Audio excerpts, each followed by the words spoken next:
Alan Lazarus. Alan, could you please tell our guests a little bit about yourself, please? Yeah, so I want to start with gratitude. I always try to start with gratitude. I started listening to podcasts 9 years ago, and they really helped me sort of reorient my life and stay focused on the right things, persons, places, things, and ideas. And I'm just grateful to be here. I think what you put your attention into definitely dictates what you say, think, do, feel, and believe. And so thank you for having me. I really appreciate it. It's my pleasure. Genuinely my pleasure. All right. So as for, I asked you prior to hitting record how long you wanted me to go on the introduction, because I'm trying to condense. I often joke, I say I'm hoping to hit puberty at 36. I am going to be 36 in November, so in a couple months, but I look 15. And so I'm going to try to condense 35 years into 5 minutes. I'll try to do this as briefly as possible. But I do think it's important to understand, because if you don't know who you're talking to, you don't really know what's credible and what's not. So I think it's important, the message and the messenger. All right, so the first thing to understand before I tell the story is I had no idea what was going on at the time. It's only in hindsight, rewatching the movie of my own life. I did a lot of therapy in my 30s, and I've really reflected. It's like watching a movie that you saw when you were a kid, and then you watch it again as an adult, and you go, got it. Okay, now I get it. So that's kind of what it's been like. Father passed away when I was 2 years old, when he was 28. I had an older sister who was 6, mom who was 31, stay-at-home mom at the time. Had a stepfather in my life from age 3 to age 14. I playfully refer to 3 to 14 as that part of my life as boats and BS. The reason I do that is because it was snowmobiles, and we had deep sea fishing and ski trips, and it was sort of the mid-90s, early 2000s .com bubble. My stepfather worked for a company called AGFA that did hospital computers, and so we were sort of upper middle class. And the 90s in the US were economic boom times for sure. And we had motorcycles and snowmobiles, and we went on vacations all the time, all that stuff. When my stepfather left, so my real last name is actually McCorkle. So my father was John McCorkle. He was part of a big Irish Catholic family, my birth father. And it was Jim, Joe, John, Jane, Joan, Jeanette. So it was him and 5 siblings. And when he passed away, my stepfather came into the picture. And so we didn't really associate much with the McCorkles anymore, because we were sort of trying to be the Lazaruses. So I took my stepfather's last name, I think around age 7. So from 3 to 14, my stepfather leaves at 14. And again, didn't understand any of this at the time, but in hindsight, 14 was the hardest year of my life. Stepfather leaves, takes his entire extended family with him. I haven't seen any of them since. I did talk to my stepfather on Facebook Messenger a little bit. Haven't seen him though. Now, that same year, sister moves out with her older boyfriend. She's at that point 17 or something like that, 17, 18. Same year, my mom gets in a fight with my Aunt Sandy, her sister, and we get my aunt sort of ostracizes us from that side of the family. And to this day, I'm now 35. This was when I was 14. So this is 16 years ago? No, more than that. 21 years ago? It's wild. Whoa. Flies, done it. Whoa. Okay, so it's the first time I've ever said that out loud. So 21 years ago, I have still only seen one cousin from that entire side of the family. His name's Jeff, and my little cousin, second cousin, Dan. So by the time I'm 14 years old, I kind of lost 3 whole families, which again, at the time, didn't understand. Now, everything's clear in hindsight if you dig into it and if you learn from it. And so now I understand the trauma responses. It's fight, flight, freeze, and fawn. Fawn is the one I didn't know until my 30s. Fawn is appease. So I became this sort of social coward. And I definitely didn't say what I think or feel much socially. And I definitely did whatever I could to sort of fit in, safety in numbers type of thing. I used to call myself a chameleon. I can fit in anywhere. But behind the scenes, when no one was watching, I became this fight response of this super achiever, this aim higher, work harder, get smarter. aim higher, work harder, get smarter, aim higher, work harder, get smarter. I just had this fire. And I never used to talk about it, but in my 30s, I started talking about it. And I got straight A's through all of high school. I got what's called the President's Award. It's right behind me. It's signed by George W. Bush, and you have to get a 95 or above GPA for all report cards, all 4 years, so 16 report cards straight. And when my stepdad left, he took 90% of the income with him. So we went from upper middle class, Xbox, Dreamcast, vacations, boats, and ski trips to my mom trades in her BMW for a little Honda Civic. I get free lunch at school now because our income is so low. I'm shopping at thrift stores. We're not going to starve by any means, but it was definitely a change for sure. And I don't know how I'm going to go to college. My dream was to go to WPI, Worcester Polytechnic Institute. It's one of the best engineering colleges in the world. And it was $50,000 a year.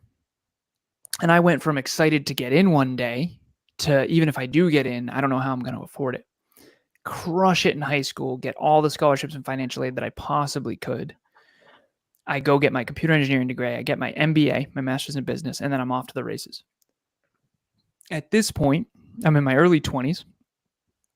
I did all job hopping. So I worked for iRobot. I worked for Sensata Technologies. I worked for Oz Development. I worked for a company called Tyco Safety Products, a company called Lens Americas. I eventually landed at a company called Cognex. I was in product engineering. I was in product management. I was in global product management. I eventually started a little inside sales team for a company called Cognex, and then I got promoted to outside sales engineer. As an outside sales engineer, my territory was Vermont, Western Massachusetts, and Connecticut. And I'm selling industrial automation equipment, machine vision equipment, the eyes of a robot into industrial automation and manufacturing facilities all across, mostly Connecticut, but also Vermont and Western Mass. And at this point, I pay off 84 grand worth of debt in a single year, college debt for my master's and all that. I have $150,000 in a Vanguard account with all the ETFs and stocks of tech companies that I knew would win. I know that sounds arrogant, but tech companies that I think have a high probability of winning. And I make almost $200,000 a year at this point. So I went from 65 to 85, 85 to 105, 105 to 125, and then 125 almost to 200, which I think I peaked at like 180. I'm 26 years old at this point, and I'm high school friends, college friends, corporate friends. I party. Cognex's motto is work hard, play hard. I used to say work hard, play harder. At this point, I'm this weird chameleon, sort of semi-gifted, semi-genius, esoteric person who has all these friends and all these associations and is very successful and loves to party. But I'm very successful externally, but I'm not fulfilled. And then I get in my car accident. So I'm 26 years old. The one cousin who actually ended up coming back from my mother's side, his son, Dan, my second cousin, and I are in a car. We're going to TGI Fridays, not drinking, nothing like that.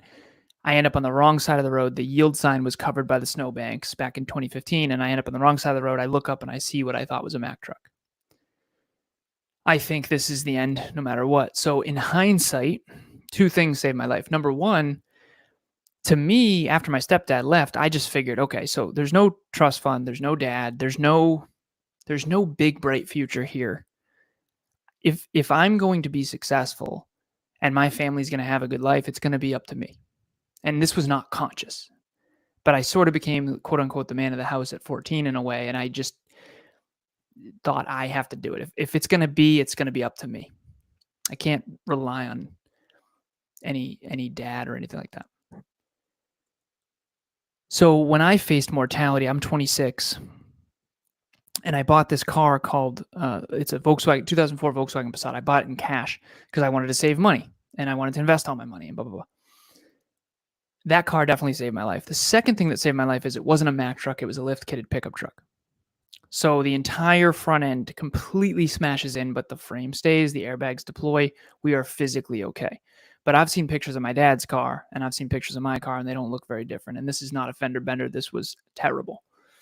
Now, at this point, I'm 26, and my dad died at 28. And so I'm sitting there questioning absolutely everything. I'm questioning every choice I ever made, every girl I ever dated, everything I ever said, did, thought, or believed. And in hindsight, this is very obvious.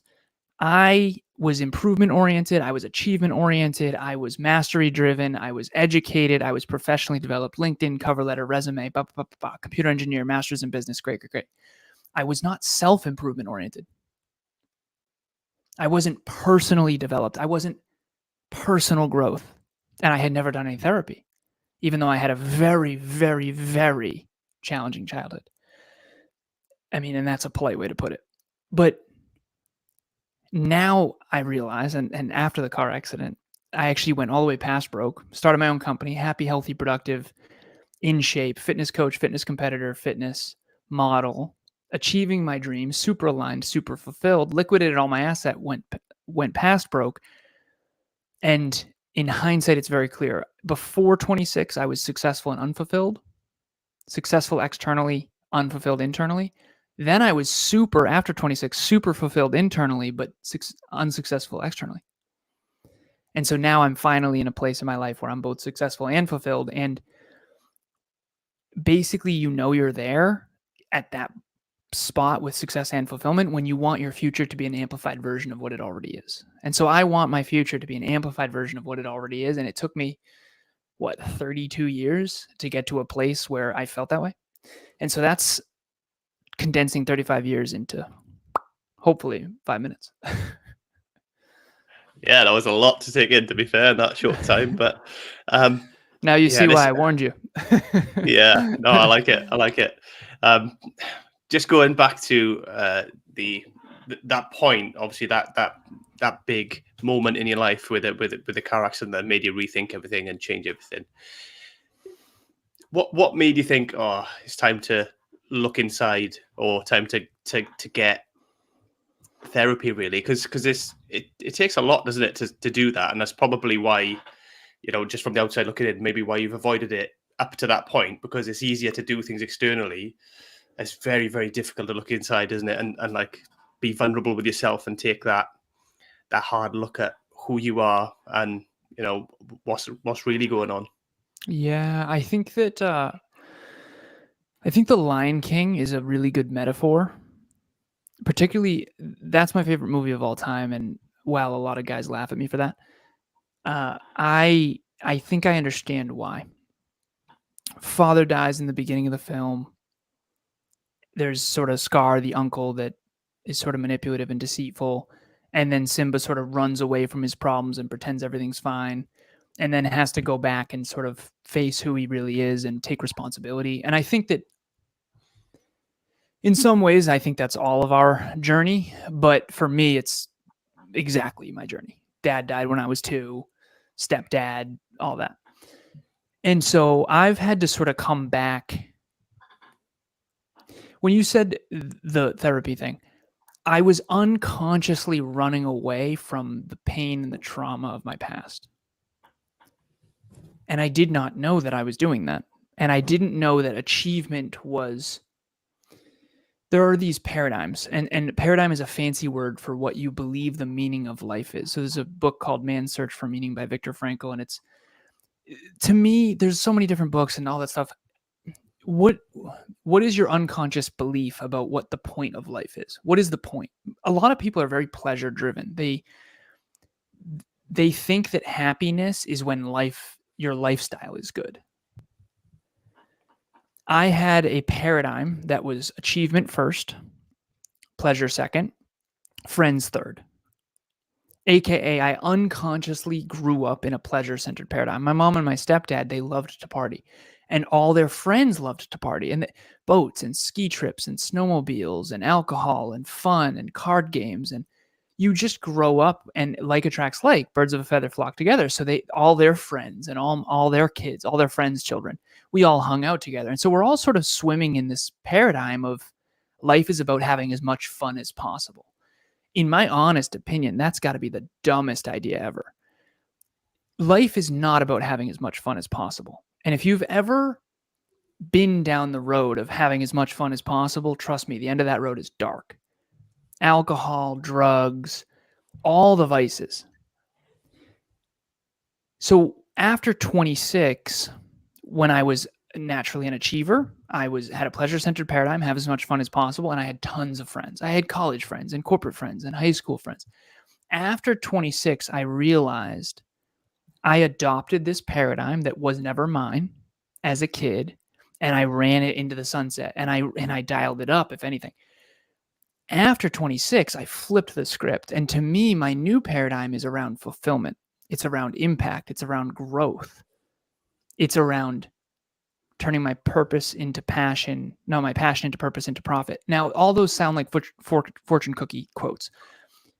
My life now is about maximizing my own unique potential and helping others do the same. I have a whiteboard in the corner of my office that says, "You are here to maximize your own unique potential and help others do the same. Everything else is secondary." The problem with a paradigm is it's your unconscious brain, optimizing for something without you even knowing it.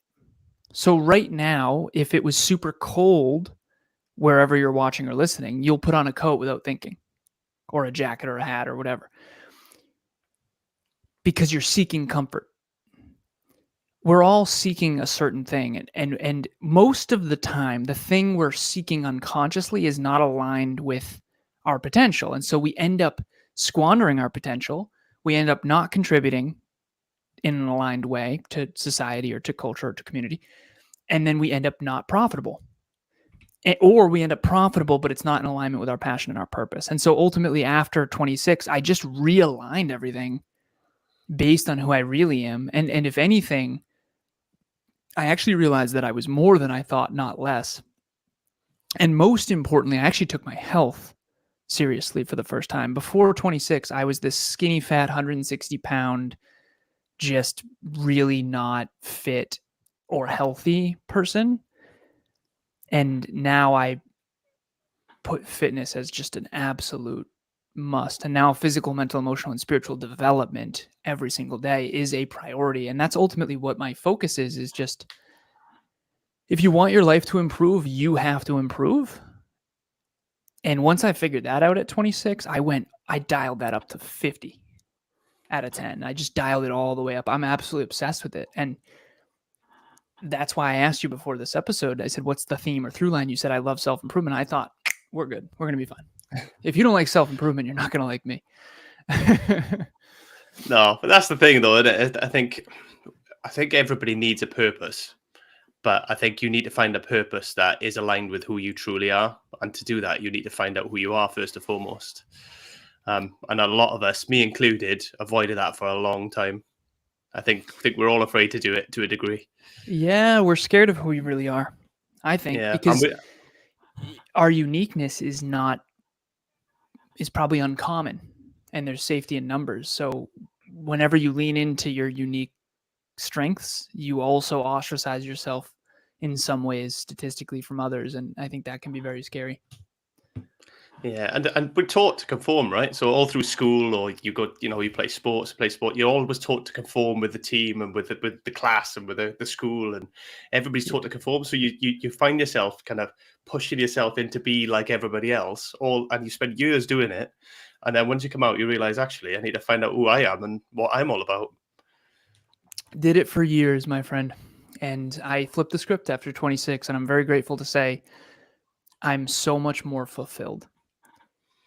Fulfillment is about meaning, and meaning is about uniqueness. And whatever your uniqueness is what you have to design your life around. What's different about you is what's awesome. But unfortunately, to your point, we're taught to just destroy what's different about us and or hide it. And ironically, it's the people we admire who have the courage to let that freak flag fly. Yeah, it's the ones who are willing to stand out and put their head up and say, "This is me. Whatever you think, so be it. This is who I am."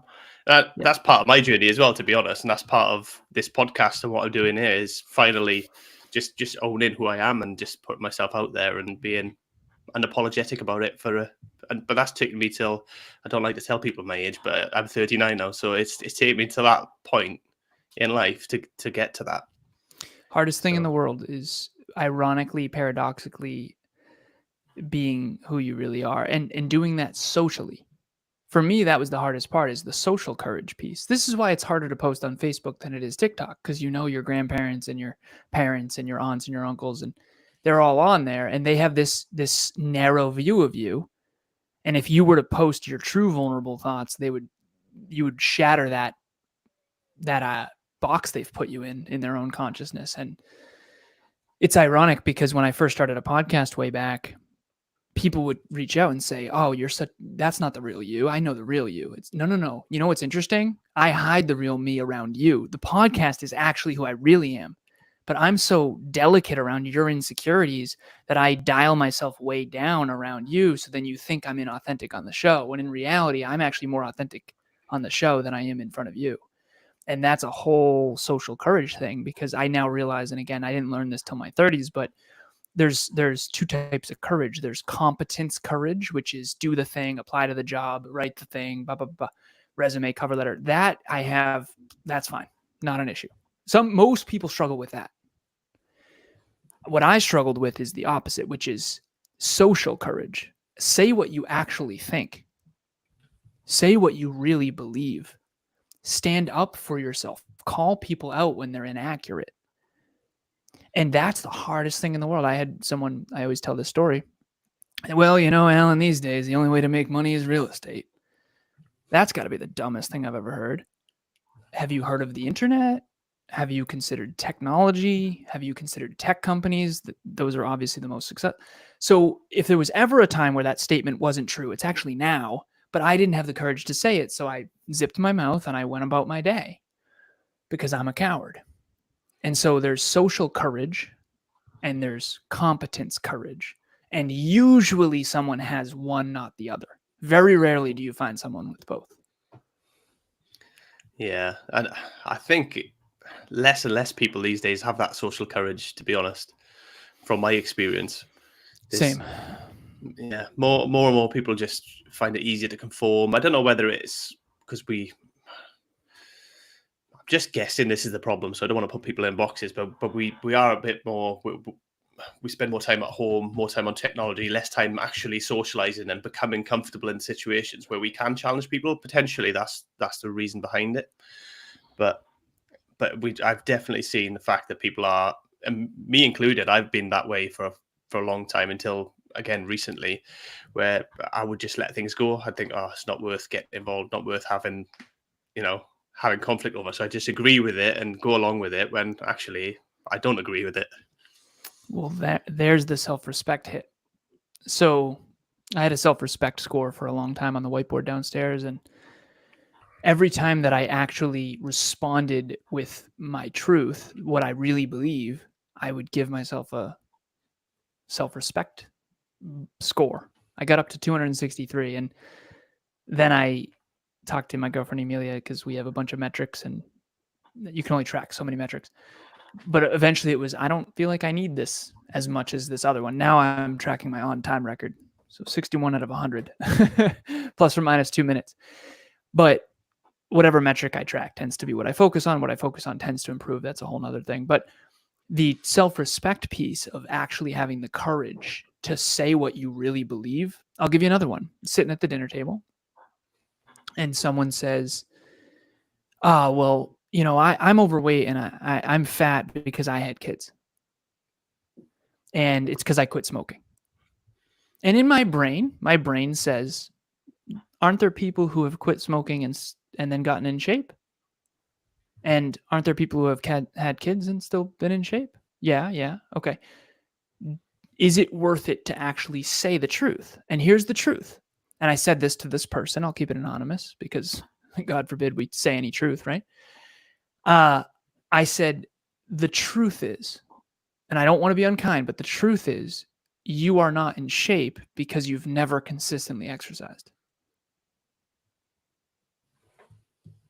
You've never consistently exercised. And until you do, you can continue running those excuses all you want, but it's not accurate. And one of my core values, there's 3 of them. One's legacy, one is rationality, and the other one's candor. And as a computer engineering mind, everything's numbers. So my BS detector is so good. It's with self too, by the way. I mean, I cannot delude myself about anything. Trust me, I've tried. Tried for years. There's not enough alcohol in the world to delude me. And it sucks because the truth is the hard truths suck.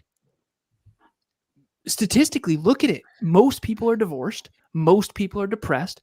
Most people are struggling. Most people don't achieve their goals and dreams. Most people don't have meaningful work. Most people are not engaged in their work. Most people don't have careers that are fulfilling. Most people do not have financial freedom. Most people are in debt.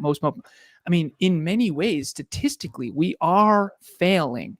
And despite that, things are better than they've ever been overall medically. And so I hold that duality, but ultimately I am a business coach and I have 28 people on my roster, and it's my job to help them be successful. And one of the things I say on the very first call, as hard as this is I care more about your success and your fulfillment than your feelings. I said, I'm a coach. I'm here to illuminate challenging truth. I'm here to help you think more accurately about yourself, others, and the world. Because otherwise you're a GPS self-driving car that's going to keep driving into a lake and not know why. Because it doesn't know where it is, it doesn't know where it's headed, and it doesn't have accurate data on the terrain. Most of us, a GPS needs 3 things: current location, self-awareness, destination location, goal, and accurate terrain, roads, lakes, mountains, whatever. So we keep driving off a cliff and then blaming the world, when in reality, we just think irrationally and inaccurately. And ironically, the one thing we actually need more of is the one thing my car accident gave me, which was all of the truth. It burnt my ego down to the ashes, and that phoenix sort of rose from that place of, oh my goodness, I drink too much and too often. I'm out of shape. My friends are not good for me at all. I have trauma from my past I haven't faced. I haven't gotten a therapist than I should.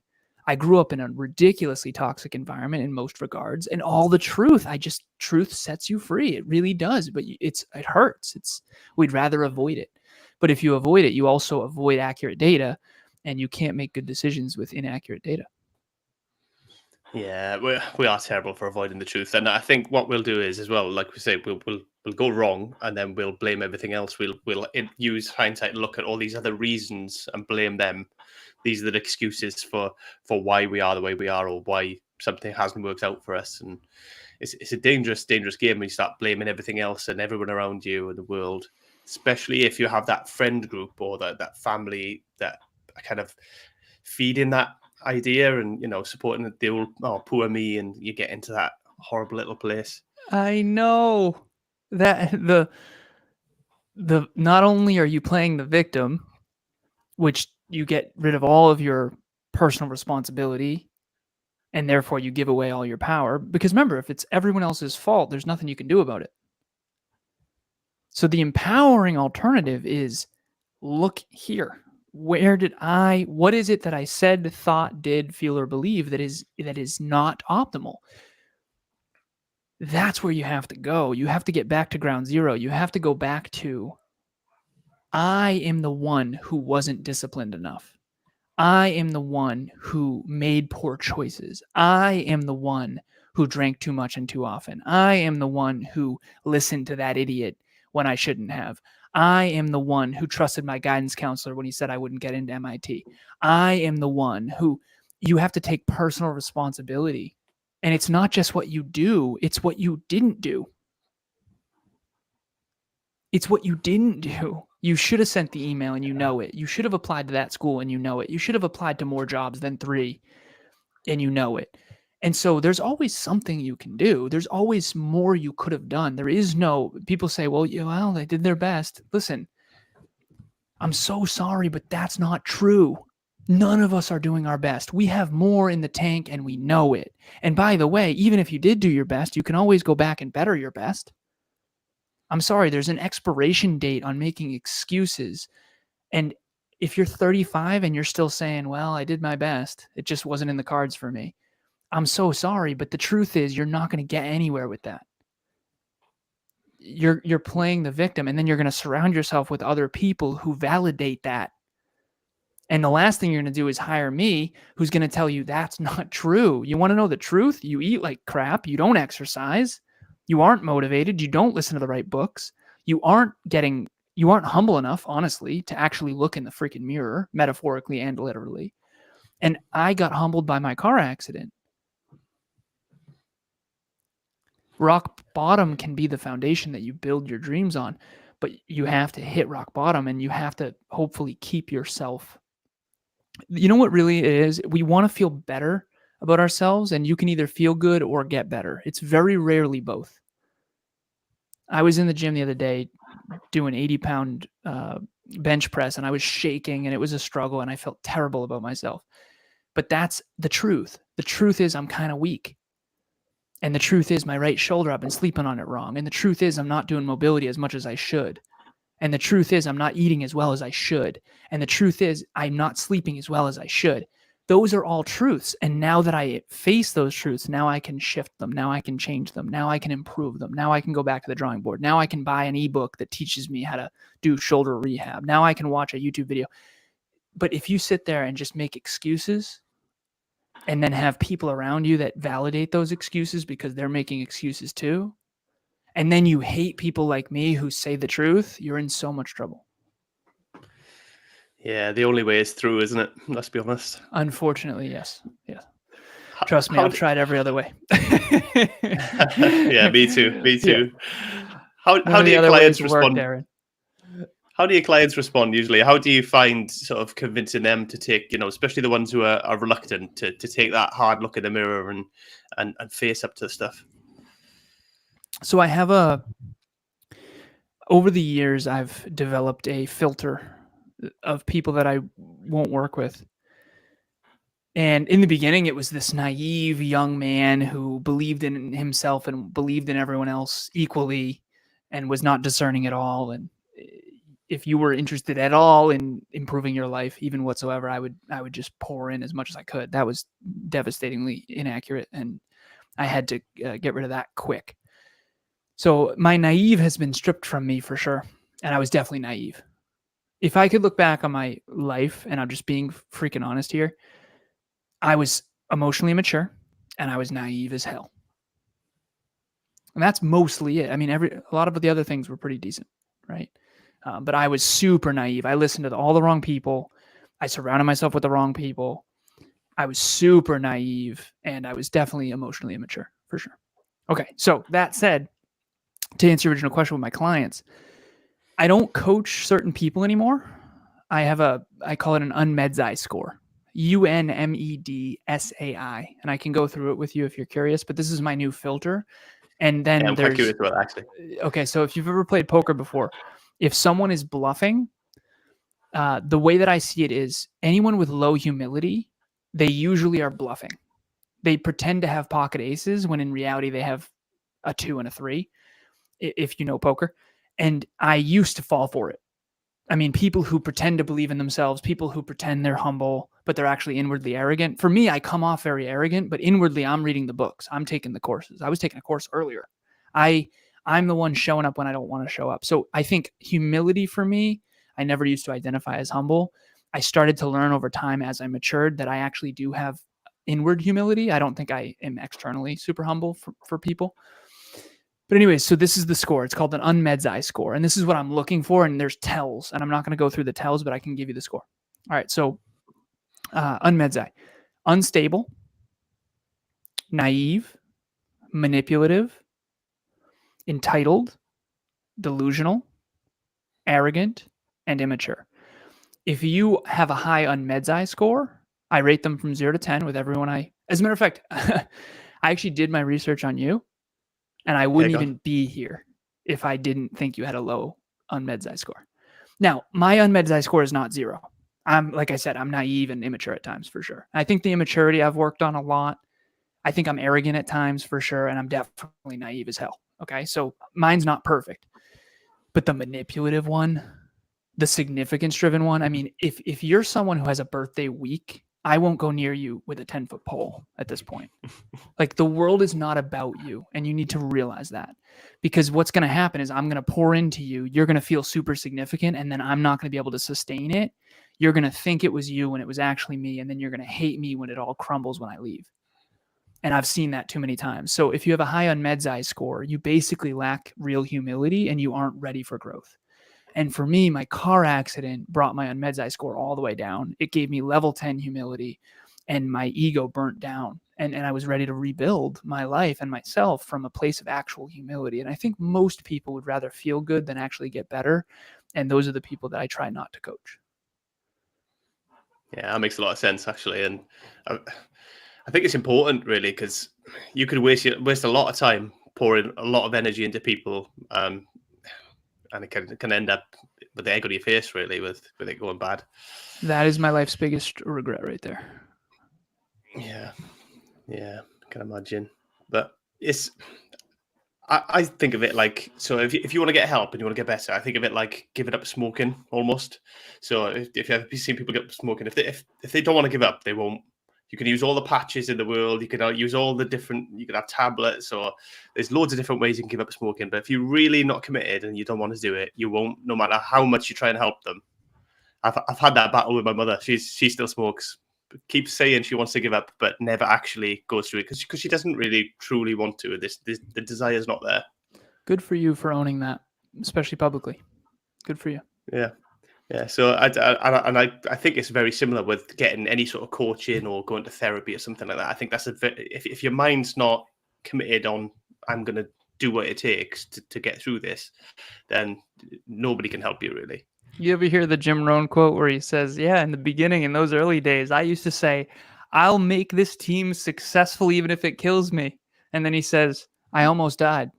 I had to give that up. And I think that's really funny because I relate so deeply to that. I believe in people so much. I believe in people's potential so much. I believe in my own potential as well. And you can't give away that which you don't have. So I realized that I was projecting. I didn't mean to. I see people's potential. People's potential is so much more than what they actualize, myself included. And humility is the most important character trait on planet Earth. If you have self-belief, the second most important is humility. I think number one is self-belief. And ironically, they tend to not go hand in hand. So for me, I realize why I sound so arrogant to everybody. It took me 35 years to figure this out. And I'm playful because it took me my whole life. It's like, why does everyone think I'm so freaking arrogant? Okay, I figured out why. If you have level 10 self-belief, you need, and I only have level 8 humility, I look level 2 arrogant. I might be more humble than the next person, but I have more belief than that person. So of course I come off more arrogant. And then the plot thickens. What about the people that act as confident as me that are actually only have level 2 goals? And people know they're full of it? What if they think I'm full of it too? Whoa. I used to playfully joke with Kevin. Yeah, I know you had him on your podcast. I used to say, brother, I don't say I'm going to lose 10 pounds in 10 weeks and then go to the beach. Like, I'm not just talking. And that's what he says. He says, you're always going to sound arrogant to people who don't see you behind the scenes. And I was like, oh, that kind of sucks. And that's why all these achievers, they sounded so nuts until after they did it. And now it's amazing. Even though for a decade you thought that person was like out of their mind, like Jeff Bezos or whoever, right?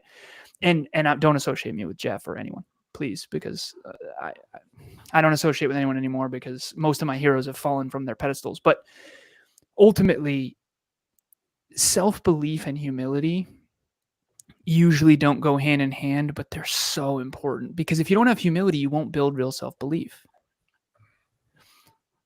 Humility, it takes humility to start small. And if you have level 2 self-belief deep down, you have to set a level 2 goal and then hit it. And then maybe you have level 3 self-belief. Then you set a level 3 goal and then hit it. It's a staircase that you climb. But it's not awesome at the New Year's resolutions, New Year's Eve party to say, hey, I'm gonna try to go to the gym for 20 minutes a day for 2 weeks. I'm just gonna see if I can do it. That doesn't build status. No one says, oh, that's awesome, man. So what do we say? I'm gonna change my life. I'm gonna freaking change it all. And then what do? We don't follow through. And then what does that do to our self-belief? Crumbles it. And then what do we do to compensate? We pretend we're confident when we're not. And then we build an ego to protect ourselves. And that whole cycle repeats over and over and over again. And unfortunately, it's not until we face some sort of mortality or really hardship that we get back to basics and go, you know what, I'm going to start small. Maybe it's after an injury or a car accident or death of a pet or a loved one. And then you get back to fundamentals, and then inevitably you start gaining momentum, and then you get successful again, and then you lose your freaking humility. So do I. And then all of a sudden it all crumbles again. You get injured again or whatever happens. So that's the human condition. And to me, self-belief and humility are the two most important character traits, and it's very hard to hold them both simultaneously. Yeah. If there's any consolation, you don't come across as arrogant. You come across as confident, which I think is completely different. Because you could, I think when people are arrogant, you have that air of something's not quite right. Something doesn't kind of sit right. They say in all these things, and you can almost tell they don't really believe it themselves. Yeah. Whereas I can tell what you share with me is just authentic. It's just who you are when you're just being yourself. So I wouldn't say you come across as arrogant. I appreciate that, Aaron, a lot. I really do. I've worked really hard on being vulnerable enough to be authentic, because for me, it's vulnerable to share. I can talk about my weaknesses all day. I don't like my own calves. I'm an ectomorph. I'm tall and lanky. I'm not that strong. You know what is actually really vulnerable is talking about the things that are great about me. And I think that it means a lot to me to hear you say that I'm not coming off as arrogant for two reasons. Number one, I've worked on it a lot, particularly the vulnerability piece, because I don't think you can be authentic unless you're vulnerable, because some people are scared to be not enough. Other people are scared to be too much. I'm definitely on the too much end. And so I usually dial it down and pretend, oh yeah, no, I'm not that. No. And the truth is, it's not true. It's not accurate. I am hardworking. I am intelligent. I am these things, right? So you got to own it. You got to own where it's great, and you got to own what's not. And I think that comes off hopefully authentically. And the fact that you gave me that feedback, I appreciate a lot, because I've worked really hard on that. Yeah, get it. I'm really, really not good at it. I think it's partly the UK culture as well, a little bit. We're really not good at taking compliments or looking at the good stuff. We're really quick to look at the negatives in ourselves and in other people, but not really good at looking at the positives. So that's something I got to try and work on. That's something I'm working on myself. But I appreciate it, man. That shows a ton of humility right there. Yeah. I would love to hear your take on the U.S. We're probably the opposite. You know what I'm saying? Yeah, no, I actually had this conversation with Kevin. Actually, I had this conversation with Kevin. The culture is very different. In the US, it's very much you can do it. You can go out. You can achieve it. It's the old American dream thing where everybody thinks as long as you put the work in and the effort in, you can achieve it. In the UK, it's very much no, stay in your lane, stay where you are. Don't go anywhere. Yeah, we're already set. It's very, very different. I coached a young man. He was a cyclist in the UK, and he was starting a company. And in Australia, they call it tall poppy syndrome, which means you don't ever want to stand out too much. And I learn a lot from my clients all over the world: New Zealand, Australia, the UK, all that stuff. But I've never been. So I've been to Canada, I've been to Mexico. I haven't been to Europe yet. And so I'm curious as hell, but I would say that the US has some strengths and weaknesses. We all do. I do like the dreaming thing. I like the dreaming thing. I don't like the entitlement. I don't like the spoiled brat syndrome. I don't like the I deserve by default crap, whatever the hell that is. But anyways, we're not going to get into any of that. Yeah. Ironically, obviously, in the UK, there's a lot of the celebrities and a lot of the people that we listen to or watch are from the US, because we actually envy it a lot. That we can do it. The dreaming side of it, but for some reason, we just as a culture we just determined to keep people down and keep everybody in line. The same sort of thing as a school. Everybody conform. Everybody stick to your lane, and it's no. It's just a cultural dynamic. You got to fight against that for sure. But it's to your point. It's social courage. It's hard. Yeah. It's hard to do that because for anyone out there watching or listening to this, I'm telling you, be vulnerable on Facebook. It's the hardest thing because those are your aunts and your uncles and your grandparents, and it's very, very scary to, I mean, even when you said this is going live, we're live right now. Yeah. What if this was live on my Facebook? Would I have been different? Probably. I don't know if I can authentically say I would have tried not to be different, but I would have probably failed miserably because you know who could be watching, right? Even half the things I shared, it took me years and years and years to get to the point where I could share all that, because what if my mom's listening? What if my dad's family's listening? What if my stepdad was listening? And I eventually had to get to this place where it's like, listen, am I going to be a coward for the rest of my life?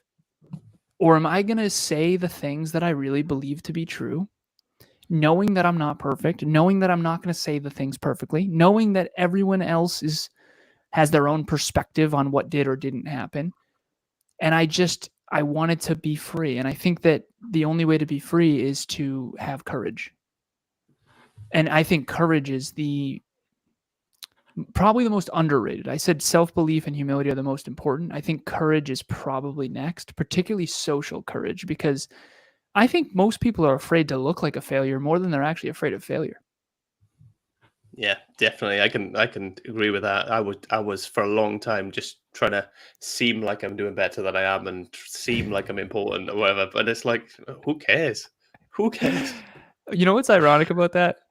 If you spend your whole life trying to seem like you're important, you might never be important, right? It's such a weird, because you're in your own little cage that you 13 episodes in, you're in the beginning, man. This is the hard yards. I feel you so deeply. You look like such a failure to your family and your family's family. I mean, I remember when I first started podcasting, I remember thinking to myself, I went from computer engineer, master's in business, almost $200,000, top 1% earner globally, not in the US, because the US is 450 or something. And this is back then. I went from super, super successful in the eyes of all my friends and family and family and friends to, you're a podcaster now? What's a podcast? And to, you're a bodybuilder now? And now you're a fitness model? Like, aren't you an engineer? What that? So you go from something that's very respected. Engineer is very respected. Yeah. Podcaster is not, especially not early, right? So. No, yeah, definitely not early. People just think it's a fad, or that you're just messing about. Yeah. People have been coming up to me and asking me, "Are you doing a podcast? Is it real?" So somebody even asked me, am I like using clips of somebody else and just talking over it? I don't know. I don't know where they got that from. But well, stick with it, brother, because long term, it's awesome. Short term, it's nothing short of absolutely brutal. I'm really enjoying it, so that's what matters, and Nice. I'll keep doing it because I enjoy it. So that's if what matters. If it's meaningful work for you, yeah, hang on to that, man, because that's pretty much it for quite some time. No, I love it. I meet cool people, and I get to have conversations with cool people, so it's really good. I really enjoyed it. It's good. I'm really conscious of the time because I know you've got other commitments, so I'm going to round it up there. But do you have anything you want to leave us with, Alan, before we? Anyone out there? What? Personal responsibility is the hardest thing because it's heavy. Where you've ended up in life is your responsibility. And I didn't want my father to pass away. I didn't want my stepdad to leave. I didn't want to lose 3 families by the time I was 14. But all that happened, and I had no control over that. But I took responsibility, and I somehow made a meaningful life out of that. And to me, meaning creates fulfillment, and fulfilled people don't hurt people. So I think the world needs more fulfilled people. And that means it needs more people to take personal responsibility for what they say, think, do, feel, and believe. And you really can have a bigger, better, brighter future if you do that. And that's a big if. So self-belief, humility, courage, your uniqueness, you can have a brighter future. But it starts with you right now and what you do after this episode. So thank you for having me. I really appreciate it. It's been my pleasure. I'll leave in the show notes. I'll leave the sorry, my headphones are. I'll leave in the show notes where people can find you, etc. Where's the best place for people to link up to you? So we have a website called nextleveluniverse.com, spelled just like it sounds. And then we have a podcast called Next Level University, not to be confused with the website, which is nextleveluniverse.com. The website has everything. We have a book club. We do monthly meetups every week. We have the podcast as well, and we have a journal. We got all kinds of stuff. So check out the website, check out the podcast. Holistic self-improvement in your pocket from anywhere on the planet, completely free every single day. Health, wealth, life, and love, 1% better per day. We are up to 823 episodes, 1,823 episodes as of today. We're about to actually record our next one because I got to jump. But Aaron, thank you for having Kevin. Thank you for having me. Keep doing what you're doing, man. We need self-improvement to keep spreading. So I'm proud of you. Stick with it and reach out anytime, my friend. Thank you so much. Take care. Thank you.